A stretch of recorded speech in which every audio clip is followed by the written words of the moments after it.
Plus de 4000 forces de l'ordre mobilisées dans les gares et les bus partout en France pour des contrôles d'identité aléatoires. L'objectif, lutter contre l'immigration irrégulière. Depuis le début de l'année, 47 000 clandestins ont été interpellés. Jean-Baptiste Marty, vous êtes en direct de la gare du Nord où le ministre de l'Intérieur, Bruno Retailleau, a suivi les opérations. Oui, une déambulation d'environ une demi-heure ici, gare du Nord. Bruno Retailleau a rencontré de nombreuses forces de l'ordre. Plusieurs dizaines de contrôles ont été réalisés sous les yeux du ministre de l'Intérieur. L'objectif, donc, lutter contre l'immigration clandestine. Une visite symbolique ici, dans cette gare, un lieu très fréquenté et surtout point d'étape pour beaucoup de migrants puisque c'est un point de passage pour se rendre dans le Nord et notamment à Calais. Une opération ainsi voulue par Bruno Retailleau pour envoyer un message clair aux clandestins.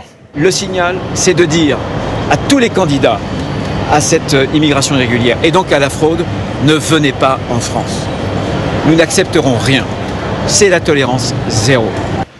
Mais pour ce faire plus efficacement, le locataire de Beauvau aimerait davantage de coopération avec les autorités européennes. J'ai envoyé il y a quelques mois à la Commission européenne la 25e demande depuis les attentats de 2015. La 25e demande de la France pour rétablir les contrôles internes aux frontières. L'Allemagne l'a fait très récemment. En attendant donc, les contrôles renforcés se poursuivent jusqu'à ce soir et cela dans 450 lieux en France.